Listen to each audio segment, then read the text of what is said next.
வாழ்க வையகம், வாழ்க வளமுடன்.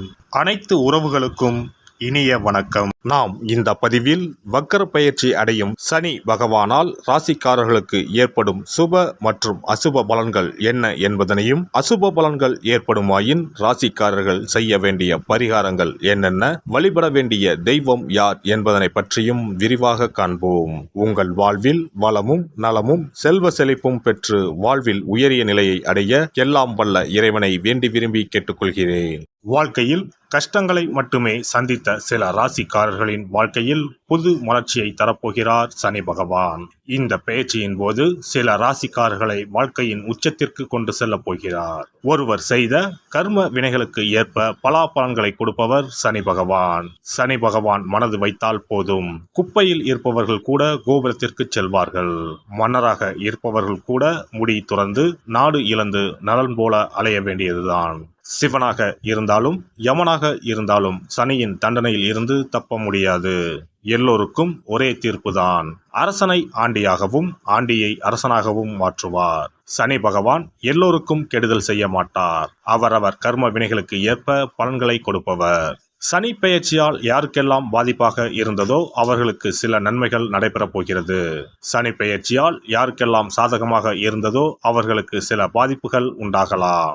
வருகிற ஜூன் மாதம் 30ஆம் தேதி சனி பகவான் கும்பராசியில் வக்கர பயிற்சி அடையப் போகிறார். அதாவது எதிர் திசையில் நகரப் போகிறார். இந்த நிகழ்வானது ஜூன் மாதம் 30ஆம் தேதி இரவு 12:35 சனியின் சொந்த ராசியான கும்பராசியில் நடக்கப் போகிறது. நவம்பர் மாதம் 15ஆம் தேதி வரை சனி கும்பத்தில் வக்ர நிலையில்தான் பயணிப்பார். இப்படிப்பட்ட சூழ்நிலையில் சில ராசிக்காரர்களுக்கு சனி பகவானின் சிறப்பு அருள் கிடைக்கும். அதாவது இந்த ராசிக்காரர்களுக்கு வேலை மற்றும் வியாபாரத்தில் பதவி உயர்வு, சம்பள உயர்வு கிடைக்கலாம். வேலை இல்லாதவர்களுக்கு நல்ல வேலை கிடைக்கும். சனி பகவான் தற்பொழுது கும்பராசியில் உள்ள கடைசி நட்சத்திரமான புரட்டாதி நட்சத்திரத்தில் சஞ்சரிக்கிறார். அதன் பின்னர் நவம்பர் 15ஆம் தேதி மீண்டும் நேராக பயணிக்க உள்ளார். இப்படி வக்கர நிலையில் சுமார் 139 நாட்கள் சனி பகவான் பயணிக்க உள்ளார். சனி பகவான் வக்கரமாவதால் அதன் தாக்கம் அனைத்து ராசிகளிலுமே காணப்படும். அதுவும் சில ராசிக்காரர்களுக்கு பொற்காலமாக இருக்கப் போகிறது. மேலும் நிதி நிலையில் நல்ல உயர்வும் தொழிலில் நல்ல முன்னேற்றமும் ஏற்பட உள்ளது. திருமண வாழ்க்கையில் மகிழ்ச்சி அதிகரிக்கும். இனி உங்கள் ராசிக்கான பலன்கள் என்ன என்பதனை பற்றி காண்போம். சிம்ம ராசி அன்பர்களே, இந்த 140 நாட்களும் பல்வேறு மாற்றங்களை தரப்போகும் காலமாக அமையும்.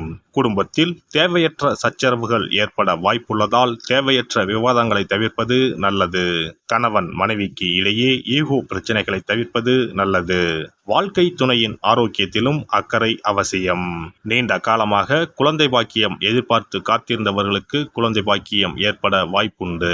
பொருளாதார நிலையில் மிகுந்த கவனம் தேவை. புதிய கடன்களை வாங்கும் முன் நன்கு ஆலோசித்து செயல்படுவது அவசியம்.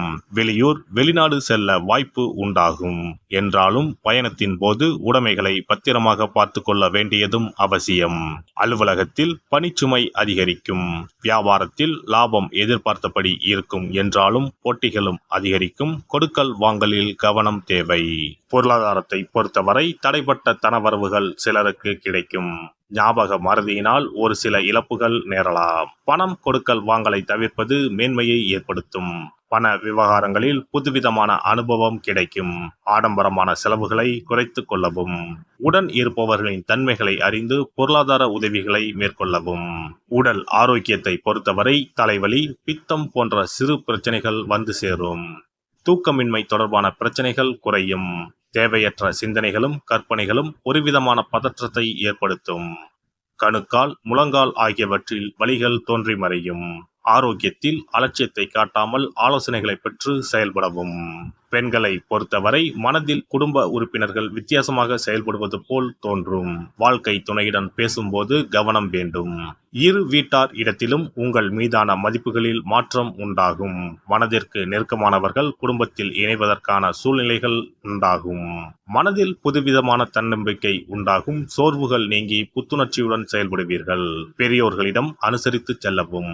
மனதில் இருந்து வந்த ஒருவிதமான சோர்வும் தயக்கமும் குறையும். தம்பதியருக்குள் நீங்களே விட்டு கொடுத்து செயல்பட வேண்டிய சூழ்நிலைகள் அமையும். முயற்சிகளில் இருந்து வந்த மறைமுகமான தடைகள் குறையும். பெற்றோர்களிடம் ஆரோக்கியமான விவாதங்கள் அவ்வப்போது ஏற்பட்டு நீங்கும். மாணவர்களை பொறுத்தவரை உயர்கல்வி தொடர்பான விஷயங்களில் ஆசிரியர்களின் ஆலோசனைகள் புதிய மாற்றத்தை ஏற்படுத்தும். கல்வியில் அவ்வப்போது மறதி சார்ந்த இன்னல்கள் ஏற்பட்டு நீங்கும். விளையாட்டு சார்ந்த செயல்பாடுகளில் தவறிப்போன சில வாய்ப்புகள் மீண்டும் கிடைக்கும். உயர்கல்வியில் புதுவிதமான அனுபவம் உண்டாகும். புதிய துறை சார்ந்த கல்வியில் ஆலோசனைகளை பெற்று முடிவெடுக்கவும். பணிபுரிவோருக்கு உத்தியோக பணிகளில் சில மாற்றமான சூழ்நிலைகள் உண்டாகும். சக ஊழியர்களின் ஆதரவுகள் கிடைக்கும். செய்கின்ற பணிகளில் திருப்தியற்ற சூழ்நிலை உண்டாகும். ஊதிய வருவாயில் இருந்து வந்த தாமதம் குறையும். தேவையற்ற பயணம் மற்றும் சிந்தனைகளின் மூலம் செயல்பாடுகளில் ஒருவிதமான ஆர்வமின்மை ஏற்படும். அலுவலகத்திற்கு செல்லும் நேரங்களில் சில தடைகள் ஏற்பட்டு நீங்கும். சிலருக்கு அலுவலகங்களில் கடன் சார்ந்த உதவிகள் கிடைக்கும். பணி நிமித்தமாக வெளியூர் செல்வதற்கான சூழ்நிலைகள் உண்டாகும். வியாபாரிகளுக்கு வியாபார பணிகளில் அபிவிருத்தி உண்டாகும். தனித்திறமைகளை வளர்த்துக் கொள்வதற்கான வாய்ப்புகள் கிடைக்கும். உழைப்புக்கேற்ப முன்னேற்றமான சூழ்நிலைகள் உண்டாகும். அரசு சார்ந்த உதவிகளில் சில மாற்றங்கள் ஏற்படும். உற்பத்தி சார்ந்த துறைகளில் புதிய ஆலோசனைகளை பெற்று முதலீடுகளை மேற்கொள்ளவும். மனை தொடர்பான தொழிலில் இருப்பவர்கள் நிதானத்துடன் செயல்படவும். சீருடை தொடர்பான அரசு பணிகளில் ஓய்வின்றி பணியாற்ற வேண்டிய சூழ்நிலைகள் அமையும். அரசியல்வாதிகளை பொறுத்தவரை சமூகம் தொடர்பான பணிகளில் மதிப்பும் மரியாதையும் உயரும். பழமை தொடர்பான செயல்பாடுகளில் கருத்துக்களை கூறும்போது கவனம் வேண்டும். உடன் இருப்பவர்கள் பற்றிய புரிதல்கள் மேம்படும். வழக்குகளில் வெற்றி கிடைப்பதற்கான வாய்ப்புகள் உண்டாகும். கட்சி சார்ந்த பணிகளால் சேமிப்புகள் குறையும். வீட்டில் ஒருமுறை நவக்கிரக ஹோமம் செய்வது நல்ல பலனை கொடுக்கும். ஆஞ்சநேயருக்கு வெண்ணெய் காப்பு சாத்தி வழிபட சகல நன்மைகளும் உண்டாகும். சிறப்பு பரிகாரம். நவ கிரகங்களில் சனி பகவான் நீதி தவறாதவர். அவரவர் கர்ம வினைகளுக்கு உரிய பலனை தவறாமல் வழங்குபவர். பொதுவாக சனி பெயர்ச்சி என்றாலே எல்லோரும் பயப்படுவார்கள். அப்படி பயப்பட வேண்டிய அவசியமே இல்லை. சனி பகவானால் பாதிப்புகள் ஏற்படும் பட்சத்தில் பாதிப்பில் இருந்து விடுபட பல எளிய பரிகாரங்கள் உள்ளன. ஒரு கைப்பிடி பச்சரிசியை எடுத்துக்கொண்டு அதை நன்றாக பொடி செய்து கொள்ள வேண்டும். பிறகு சூரியனை வழிபட வேண்டும். சூரியனை வழிபட்ட பிறகு குளக்கரையிலோ மரத்தின் அடியிலோ உள்ள விநாயகரை 3 முறை வலம் வந்து வழிபட்டு விட்டு பொடி செய்த பச்சரிசி மாவை தரையில் போட வேண்டும்.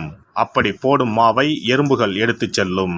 குறிப்பாக வன்னி மரத்தின் அடியில் இருக்கும் விநாயகரை வலம் வருவது மிகவும் விசேஷம்.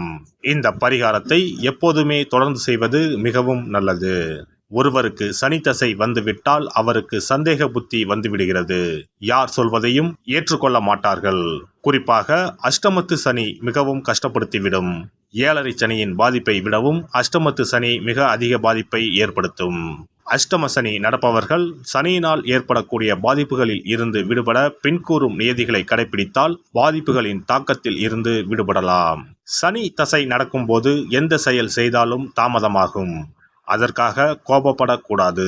பொறுமையாக இருக்க பழகிக்கொள்ள வேண்டும். தினமும் காகத்துக்கு எள் கலந்த சாதம் வைக்கவும். பிரதோஷ பூஜைகளில் பங்கேற்பது நல்லது. சனிக்கிழமை தோறும் சனி பகவானுக்கு இரும்பு அகல் விளக்கில் நல்லெண்ணெயில் தீபம் ஏற்றி வழிபடவும்.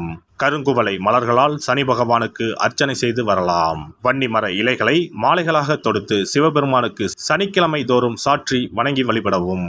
சனிக்கிழமை அன்று அசைவ உணவு கண்டிப்பாக சாப்பிடக்கூடாது. சனிக்கிழமை தோறும் நல்லெண்ணெய் குளியல் செய்தால் கெடுதல் குறையும். விநாயகர் வழிபாடு செய்யலாம். அனுமன் வழிபாடு சனி பகவானின் தொல்லைகளை குறைக்கும். ஞாயிற்றுக்கிழமை மாலை ராகு கால வேளையில் கால பைரவரை வணங்கி வரலாம். தேய்பிறை அஷ்டமி நாளில் கால பைரவரை வணங்கி வருவது நன்மை தரும். ஏழை மாணவர்களின் படிப்பு செலவுக்கு உதவலாம். சனி பிரதோஷ வழிபாடு செய்வது சிறப்பு. அன்னதானத்துக்கு உதவி செய்யலாம். சித்தர்களின் பீடங்கள் ஜீவ சமாதி பீடங்களுக்கு சென்று வணங்கி வழிபடலாம். வன்னி மரத்தை சுற்றி வந்து வணங்க வேண்டும். இதனால் சனி பகவானின் கொடுமையான பாதிப்புகள் விலகிவிடும். பிரதோஷ காலத்தில் சிவபெருமானுக்கு வில்வ இலை கொடுத்து வணங்க வேண்டும். தினமும் ராமநாமம் ஜபித்து வந்தால் சனி பகவானின் தொல்லையிலிருந்து தப்பிக்கலாம். கால்கள் இல்லாமல் நடக்க இயலாதவர்களுக்கு இயன்ற உதவியை செய்யலாம். இந்த வழிமுறைகளை முறையாக கடைபிடித்து சனியினால் ஏற்படக்கூடிய பாதிப்புகளின் தாக்கத்தில் இருந்து விடுபடலாம். எல்லாம் வல்ல இறையருளால் நீங்களும் உங்கள் அன்பு குடும்பமும் உடல் நலம், நீலாயுள், நிறை செல்வம், உயர் புகழ், மெய்ஞானம் ஓங்கி வாழ்க வளமுடன். இந்த வீடியோ பதிவு உங்களுக்கு பிடித்திருந்தால் லைக் பண்ணுங்க, கமெண்ட் பண்ணுங்க, ஷேர் பண்ணுங்க. மறக்காம சப்ஸ்கிரைப் பண்ணுங்க. பக்கத்துல இருக்கிற பெல் பட்டனை கிளிக் பண்ணுங்க. நன்றி, வணக்கம். ஓம் நமச்சிவாய. சிவாய நம.